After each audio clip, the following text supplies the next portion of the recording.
We can go into some other prior knowledge investigations that were ongoing within the United States, military investigations, FBI investigations that were thwarted as well. Able Danger. I would encourage everybody watching at home right now and our listening, our audience here at Nostalgia Grill and Lounge. There's a lot of operation names, a lot that you should probably get a pencil and paper for this episode. I want to talk about Able Danger a little bit. Lieutenant Colonel Anthony Schaefer he was a black ops military operator who was investigating, well, all the help me out here. Well, he was investigating. They had 2.5 terabytes. 2.5 terabytes of information relating to the secret project Able Danger, which was a war game that simulated some of the things that happened on 9/11. And they had, in their investigations, they had found Muhammad Atta, one of the key hijackers, numerous times tied to this Al-Qaeda operative ring. And they were blocked, and he was actually railroaded and eventually demonized into the point where he became a paper pusher. This similar thing happened with another investigation, Vulgar Betrayal.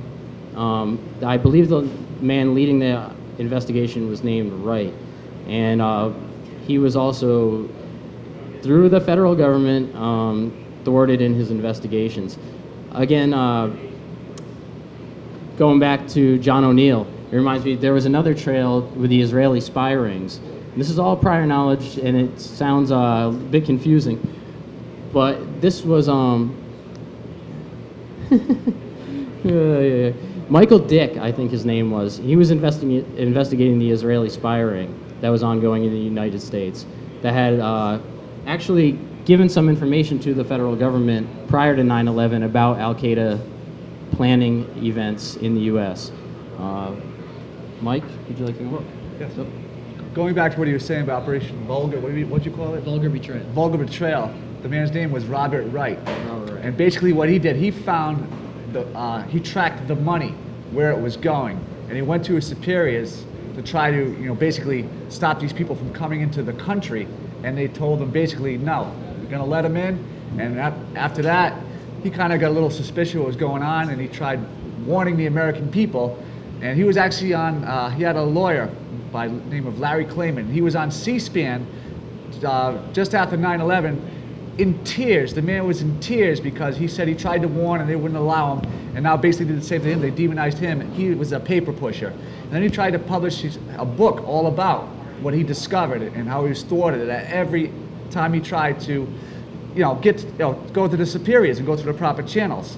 And they just finally let him write the published the manuscript, but everything's already come out now. So now he's broke, doesn't work for the FBI anymore, and he's just, his life's been pretty much ruined. Yeah, and there were other operations such as Vigilant Guardian.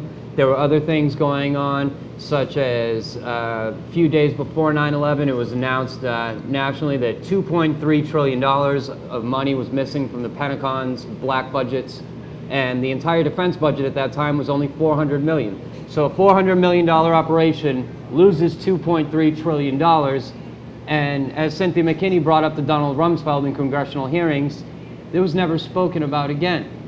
Nice. And then there were other things that were roadblocked, such as the new book by Kurt Sonnenfeld, who's seeking political asylum in Argentina right now. He was the official FEMA videographer for 9/11, and he has kept some of the footage that was not popcorn enough to release to the public on what actually happened that day. So as far as the things that happened before, there was plenty of knowledge, there was plenty of people trying to stop 9/11, and there were plenty of people to block them that had higher power than the ones doing the investigations. I got a question. You were talking about footage and the releasing of footage. I don't mean to throw you off track, Nate, but to the Pentagon with the tapes, the video that was confiscated by the FBI and never released. I guess they released 5 frames. 81 video cameras from public and private installations, and only 5 still shots, blurry still shots at best, not showing an identifiable plane, have been released to the public. Now, if the Pentagon has nothing to hide at all, why would they not release even one clip of a plane going into the Pentagon? Even the one from the gas station down the street was confiscated. To me, that paramounts that we have something to hide. Touching back on prior knowledge, there is just a massive wealth of information that's something like this could have been planned, could have been coming. But if we look as far back as the late 1970s, 62. 1980s. Oh, Well, yeah. what I'm referring to is the birth of Al Qaeda, and it's an admitted thing. 1979. If anyone were to look into the history of Al Qaeda, it's an admitted and documented thing that Al Qaeda was a creation of the CIA for overseas clandestine operations and all sorts of interfering in foreign governments. And so Al Qaeda, since its inception, has always been a U.S.-funded operation, and there's no clear defining line on when it stopped being a U.S.-funded operation. So take another look into the history of Al Qaeda. It's a short history. There's not many details, most of which cannot be confirmed, which should send up a red flag immediately. But look into Al Qaeda again. But what can be confirmed is in 1979 it was funded and pushed through by Zbigniew Brzezinski, who wrote a book called The Grand Chessboard about global politics and manipulating the global economies and global world through terrorism, security, fear. And for anyone who's not familiar, this man is now a foreign policy advisor in the Obama administration and currently still involved with global politics. And he was talking about Al Qaeda. They were called the Mujahideen back then. We basically backed them to fight against Russia. The CIA always backs different, factions of government, people. And they also, what the news don't tell you is that when Bill Clinton was in his administration, Bin Laden was supposed to be public enemy after the bombing of the USS Cole and stuff, but we actually used Al Qaeda to fight against the Serbs. Yeah, actually, John O'Neill was investigating the USS Cole, and that was another part of his investigation, which is why he was shut down. Yeah.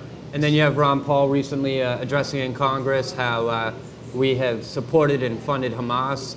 There's other evidence that the U.S. has helped fund the Taliban in certain operations. And then we've pushed for a lot of these Mujahideen operations to be instilled to initially solve problems elsewhere that have come back to hit us, and we've been hit with our own weapons and hit with our own defenses, and then we say, oops. Yeah, it gets complicated. You have to look into the BCCI and the Safari Group, which help promote and fund the Wahhabi extreme Muslim ideology, which has come back to do great harm around the world. And another important note, by the way, that if you go to the FBI's 10 most wanted list, Bin Laden is not wanted for the crimes of 9/11. For the reasons of, as they quoted, having no hard evidence against Osama bin Laden for the crimes of 9/11. I got a question. We're about ready to take a short break here. I'll give you guys something. Pax Americana. Are you familiar with that? Sure.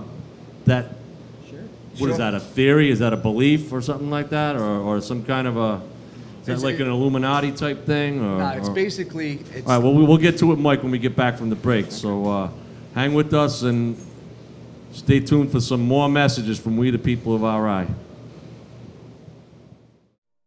This concludes this program broadcast. We the People, a freedom of speech television show. Go to www.wethepeopleofri.org.